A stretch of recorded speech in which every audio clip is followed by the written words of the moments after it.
Office of the Minnesota Bureau of Criminal Apprehension. Thank you for joining us, not only in person, but online.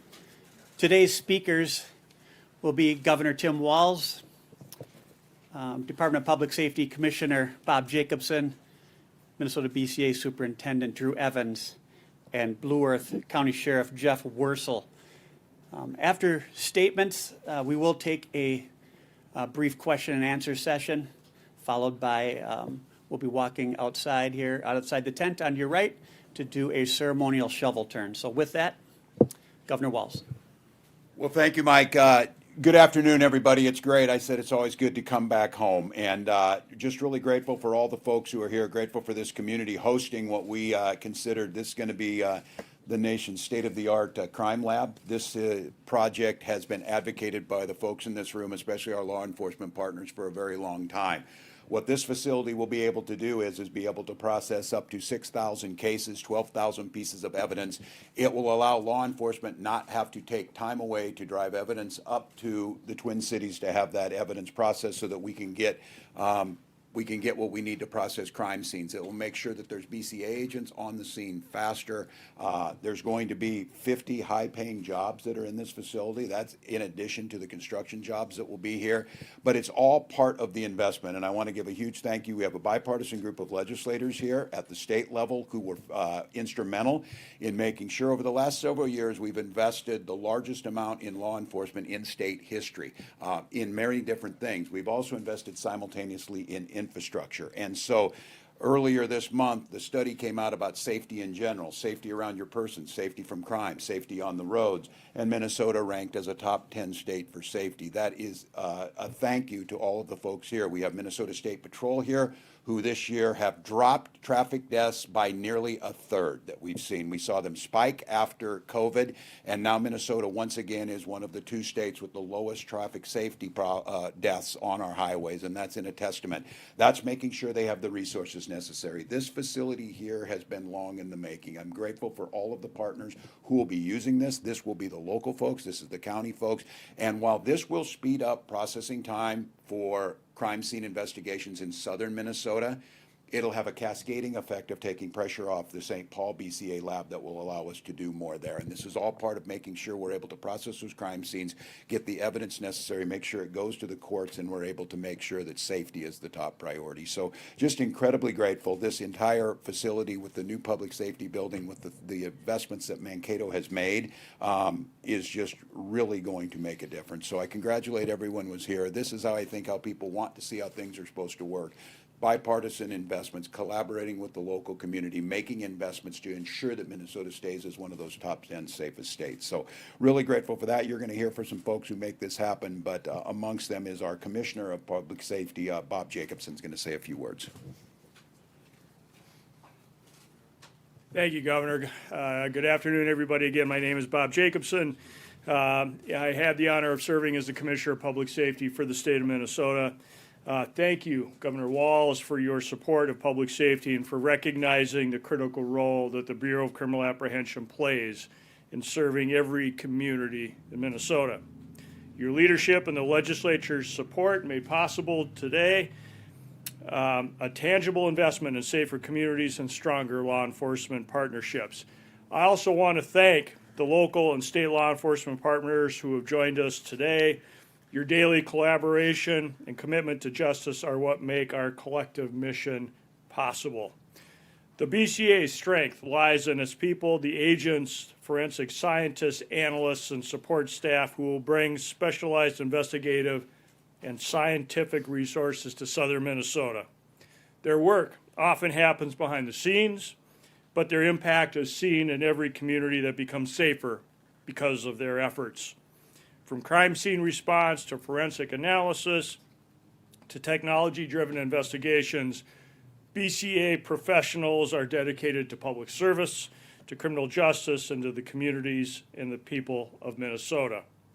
This new regional office is a direct reflection of their commitment to excellence and the trust the people of Minnesota place in them. And with that, I will ask Superintendent Drew Evans to please come up and say a few words as well. Thank you.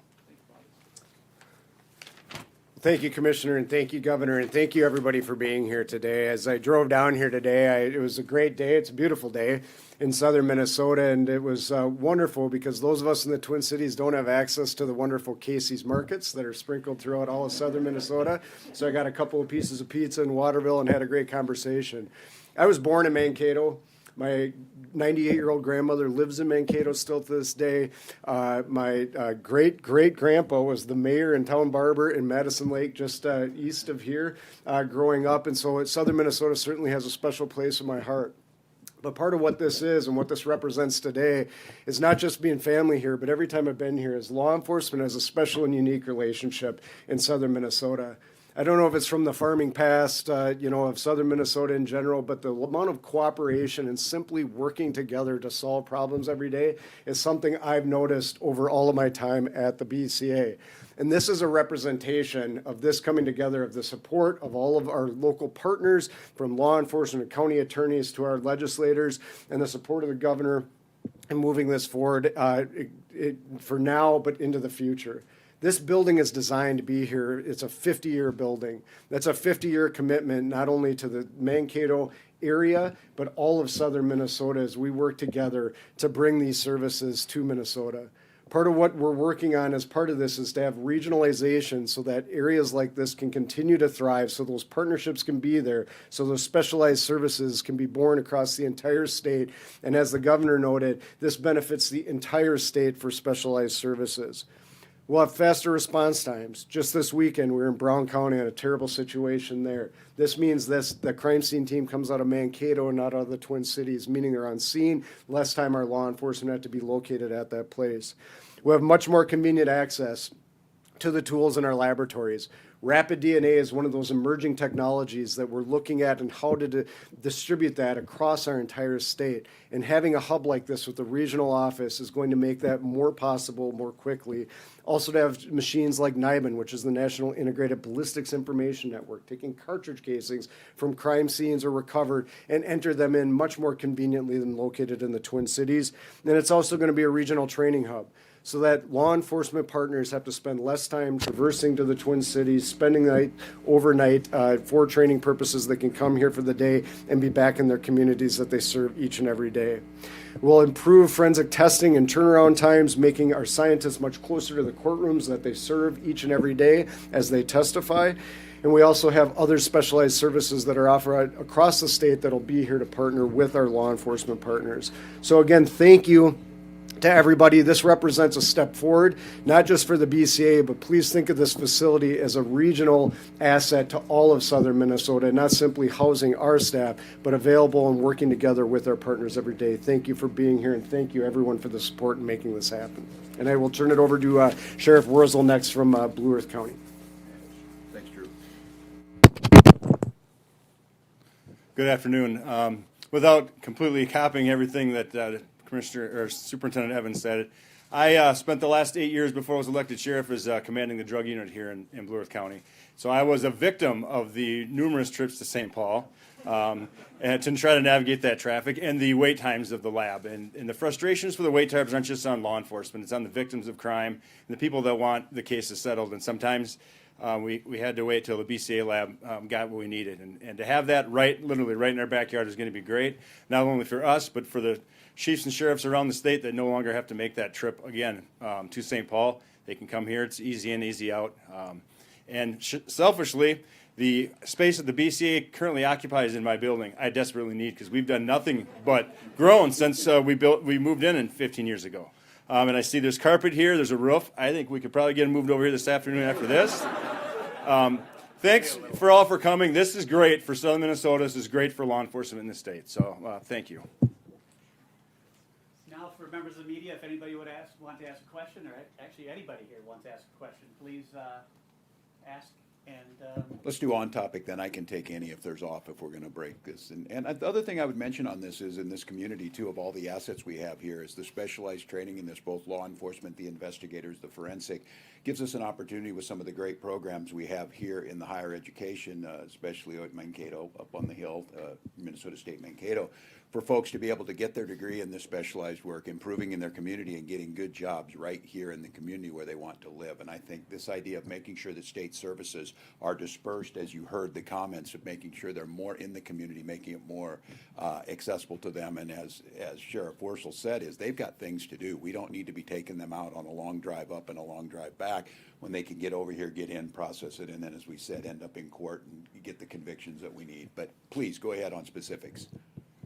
When's the anticipated completion date for this Yeah, I'm project? going to let these guys. Yeah, so we anticipate right now in early of 2027, so we're hoping to move into the building sometime in March of 2027, and then there'll be a completion period to do all the landscaping a little bit later, but hope to be in early 2027. And then you say southern Minnesota, but how many counties will this, So that kind of grows over, and if you just think of the southern, really third of the state, but it'll kind of curl up around the left side of the flank up into western, up against South Dakota. It will serve quite a few counties across all of that. And, what we target when we look at the services we provide here are those most utilized most often. So DMA, our digital multimedia evidence, DNA, firearms evidence, drug chemistry, as the Sheriff referenced here, those really high throughput that there's a lot of demand for those services. They'll be offered here in Mankato, and if there's anything specialized, then it still can go up to St. Paul, but they can drop it off here and we take care of the transportation.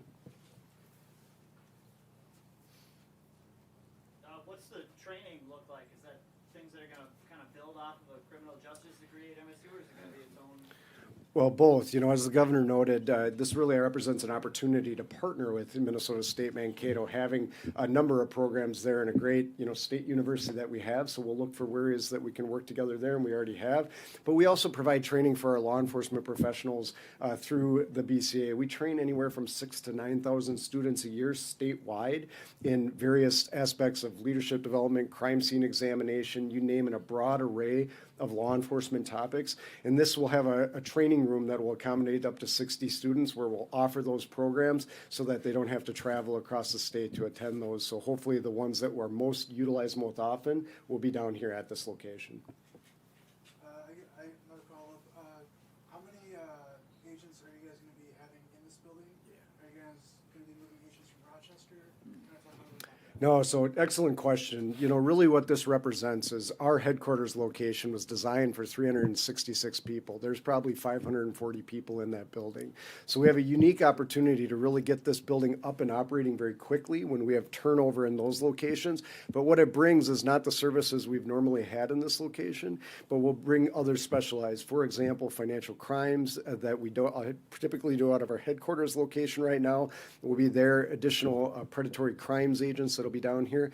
The mix right now is anticipated to be either 60-40, vice versa, either way between scientists and agents. So about 20-25 agents in this location, and about the same for our scientists. So as the governor noted, about 50, good working jobs that are professionals that are dedicated to that work and really stay in those jobs for a long time. How long has it taken to get to this point? What was the initial Yeah, so thank you for that question, and thank you again. I just want to reiterate, there's a number of legislators here today that supported us through that process. And as you probably have seen, the bonding process in Minnesota takes a lot of time, and so we've been working on this for 5+ years at this point in time. We're able to get it passed in the last legislative session through all the great work and building of the case and really understanding the critical need, not only now, but into the future for these services in southern Minnesota. So it took us about 5 years to get to this day, a little bit longer. I would just say it's a testament to the voices of your local legislators, and they work very well down here, as I think many of you know, in a bipartisan manner. And when in bonding, you have to be bipartisan, but when they can bring that together with a unified voice, make the case that this benefits not just their districts, but the entire state, that's how you get these types of projects done. So it's a testament. I go back, I think Drew said that, and it's one of the things I said. I grew up in this community. It's not by design that both Drew and I are from Mankato, and that's why this is here. But I will say what we both learned here is the collaborative nature of how things are done, whether it's between the schools and law enforcement or all kinds of different ways of collaborating together, makes it easier to get these things done. And these legislators bring that same attitude. Any other on topic? Otherwise, we can do a couple off. Pretty happy with the Vikings. That was a nice win yesterday. Tell us between that and the Gophers that it's a whole different week. So thank you all. Let's break some ground.